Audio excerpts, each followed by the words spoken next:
Bueno, muy buenas. El día de hoy venimos a presentarles nuestro trabajo sobre potenciometría con sensores selectivos de iones.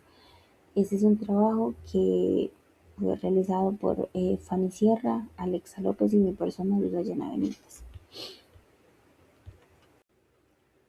A modo de introducción, tenemos que nuestro trabajo está basado en electrones selectivos de iones de grafito de lápiz para la determinación rápida del citrato de sildenafilo, comúnmente conocido como Viagra, el cual se encuentra en medicamentos y en muestras de orina humano, utilizando técnicas de potenciometría y titulación potenciométrica.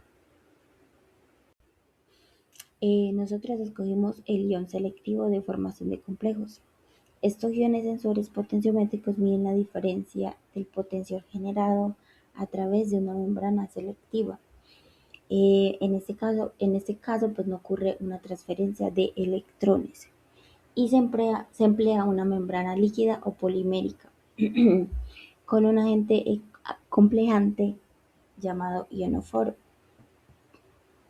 Este, con ayuda de este agente se logra captar especialmente lo que son los aniones o los cationes, y la formación del complejo se da o ocurre cuando la membrana entra en contacto con la solución acuosa que contiene el analito que queremos encontrar, hallar o eh, investigar. Y aquí les traemos un ejemplo para más o menos explicar cómo sería este proceso. En este caso, el ion analito en la muestra acuosa se acerca a la superficie de la membrana, pero no lo podría hacer por sí solo, entonces tiene la ayuda del ionáforo que le ayuda a hacer este mecanismo sin que haya una transferencia de electrones o ocurra una reacción redox. También en este caso se origina un desajuste de cargas cuando el ion positivo, en este caso sería el C+, cruza la frontera hacia la membrana, intentando llevarse consigo el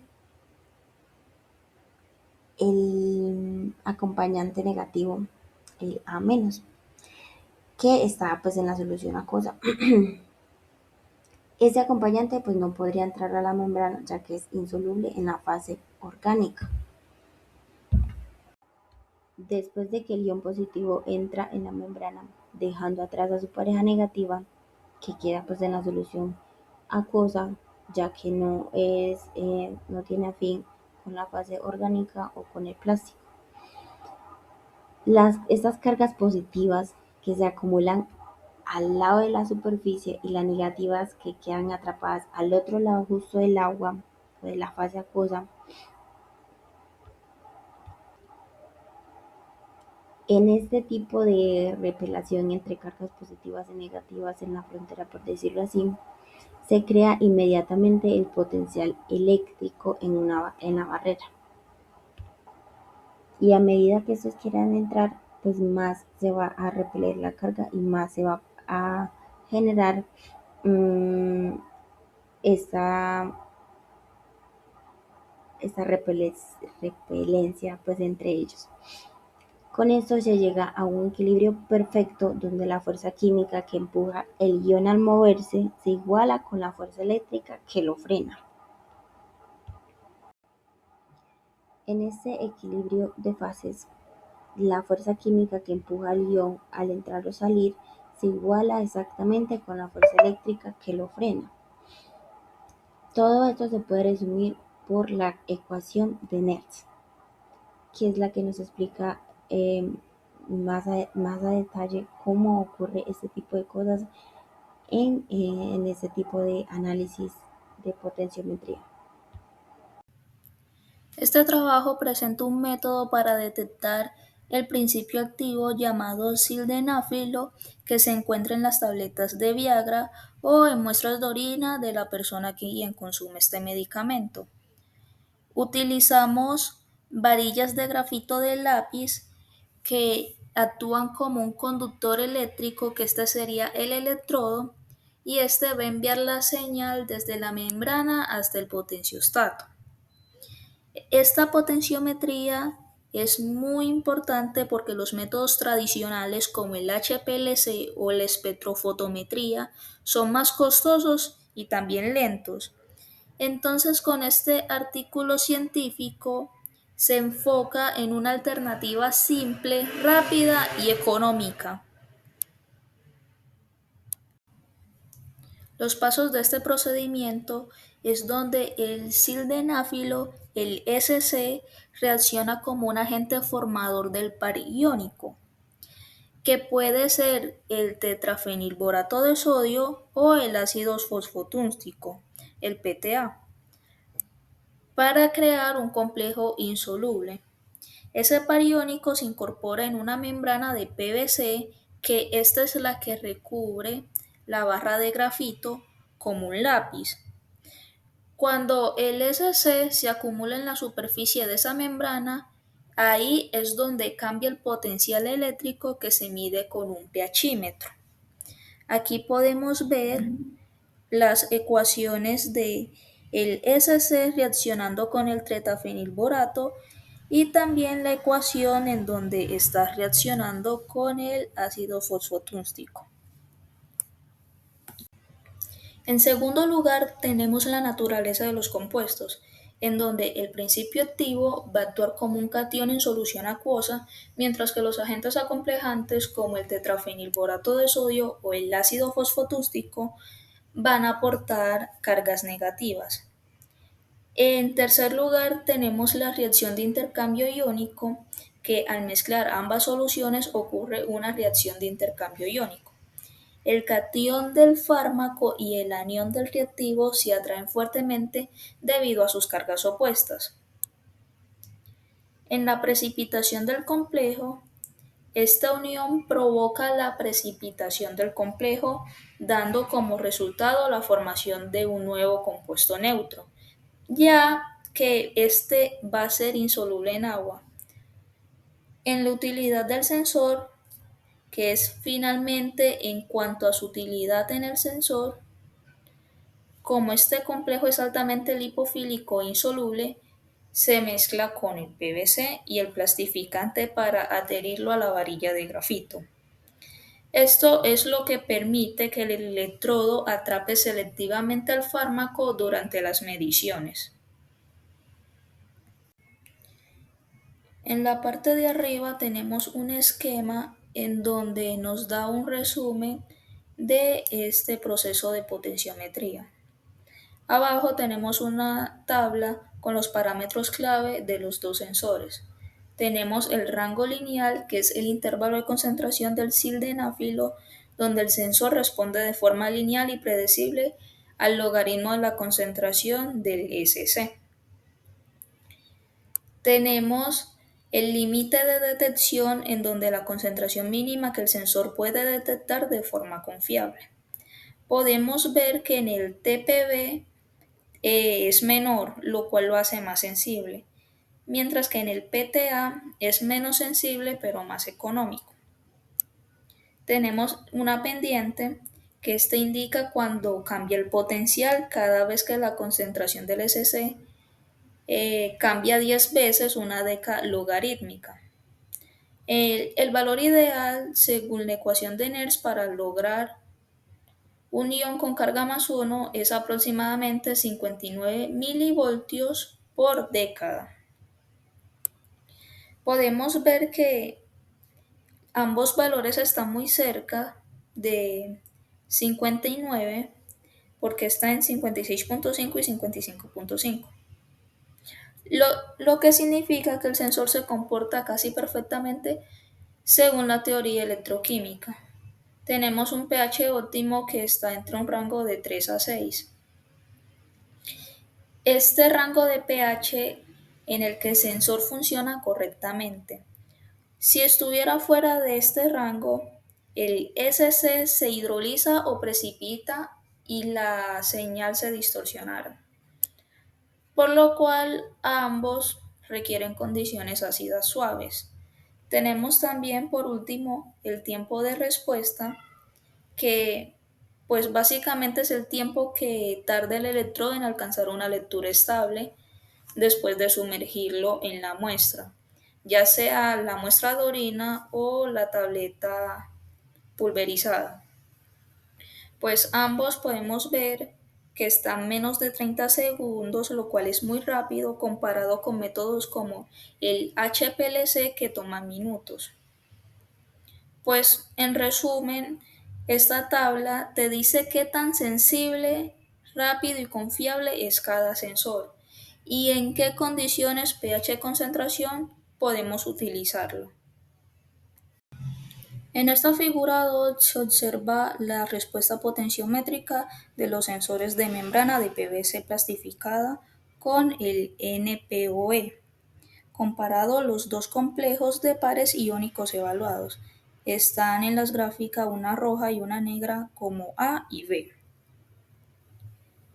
En el eje Y se representa el potencial eléctrico en milivoltios y en el eje X la concentración del ion. Ambas curvas muestran la zona de respuesta lineal característica de estos electrodos selectivos, a medida que varía la concentración.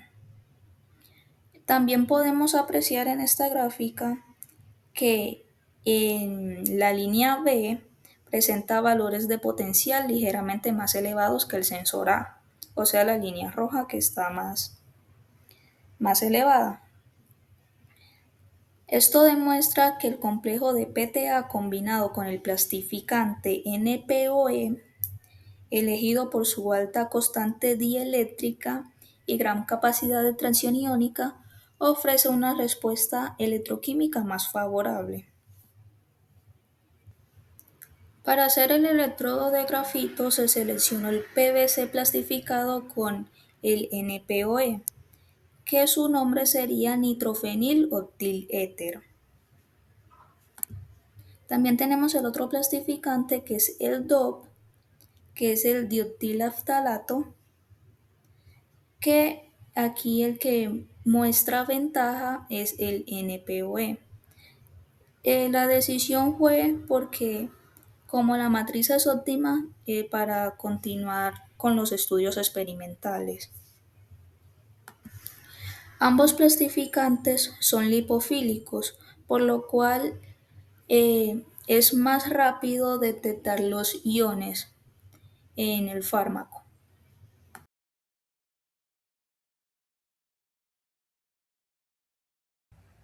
Bueno, ahora seguimos con una problemática relacionada con el artículo científico ya explicado por mi compañera anteriormente. Y bueno, en la pantalla tenemos dos equipos. En el lado izquierdo tenemos el HPLC, que es un equipo de cromatografía líquida de alta eficiencia que tradicionalmente se usa para confirmar la identidad y la pureza de algún compuesto, en este caso el citrato de sildenafilo. Bueno, ¿por qué utilizamos el HPLC? Porque es una de las máquinas más usadas en este ámbito. La usamos para diferir con el- la máquina propuesta por el artículo científico. De nuestro lado derecho tenemos el método explicado por el artículo científico y es un sistema que propone un electrodo selectivo de iones fabricado a partir de una barra de grafito tipo lápiz, recubierta con una membrana de PVC plastificada, ya esto mencionado anteriormente en la metodología. Bueno, ahora tenemos como unas diferencias en cuanto a parámetros. Bueno, estas diferencias conceptuales se traducen en ventajas prácticas concretas cuando comparamos ambos métodos, ¿ok? Entonces, en cuanto al costo del equipo, podemos ver que el potenciómetro con grafito de lápiz es bajo, mientras que el HPLC implica una inversión muy alta y muchas veces esto es fuera del alcance de los laboratorios regionales o del control de calidad con presupuesto limitado. Ahora lo que vendría siendo el costo por análisis, y es que el sensor es mínimo y reutilizable durante aproximadamente 60 días sin pérdida significativa de su respuesta, según lo reporta el artículo. En cambio, el HPLC sí implica un costo alto por cada corrida, el tiempo de respuesta es otro punto crítico y es que el potenciómetro con grafito de lápiz se demora aproximadamente 15 segundos, mientras que el HPLC requiere minutos por corridas. La muestra de la preparación también es algo que marca la diferencia sustancial y es que el sensor requiere una preparación mínima, como lo mencionaron anteriormente también en la metodología. De hecho, también el artículo demuestra que puede trabajar directamente en muestras de orina, sin necesidad de extracción o filtración. En cambio, el HPLC exige extracción, filtración y preparación cuidadosa de la fase móvil. En portabilidad, el sensor es altamente portátil, lo cual abre la puerta a su uso en el campo. El HPLC, en diferencia, tiene portabilidad nula y en personal requerido. Operar el sensor solo exige un técnico con formación básica, mientras que operar HPLC necesita personal especializado. Bueno, como lo vemos ahora, este sensor se ve como muy bueno, pero ¿cómo lo aterrizamos en una problemática colombiana?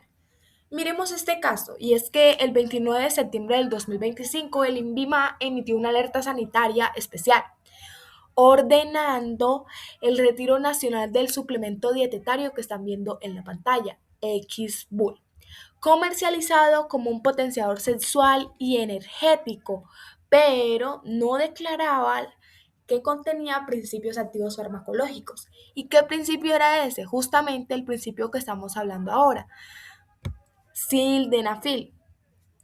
Y es que los análisis del INVIMA confirmaron esta presencia. Este compuesto estaba presente en este suplemento dietetario. El hallazgo, ¿dónde se dio? Pues sucedió en Cali. Y es que no contaban con los certificados de buenas prácticas de manufactura. Y además de eso, la renovación del registro sanitario ya había sido negada. Bueno, pero ¿qué causa el sildenafil? Y es que que puede causarlo. Si lo consumimos sin supervisión médica, puede generar retención de líquidos, edema, alteraciones hormonales y daños en riñones, hígado y sistema endocrino. Pero tiene un riesgo potencial en personas que sufren de problemas cardiovasculares o que toman nitratos. El propio INVIMA además reconoció que eran decenas de personas las que venían consumiendo este suplemento, creyendo que se trataba de un simple suplemento energético y potenciador sexual, sin saber que estaban ingiriendo un medicamento que necesita prescripción médica estricta, con dosis controladas. Bueno, el problema real no es solo detectar esas sustancias, sino es el tiempo que tiene confirmar la presencia de esas sustancias oficialmente. Un caso como el que vimos de X-Bull requiere pasar por toda una cadena de custodia. Primero, la incautación del producto sospechoso. Después, la rotulación de esa evidencia. Después, se transporta al laboratorio más cercano. Como lo dijimos anteriormente, los equipos de HPLC nulamente se transportan. Entonces, sí o sí hay que transportarla a donde esté ese equipo. Ahora el tiempo de espera, y ya que pueden que muestras estén antes que esa, entonces esto se puede terminar durando entre semanas a meses. Por último, ya está como los resultados y ahí es donde oficialmente, en este caso, se confirma que hay la presencia de ese compuesto farmacológico.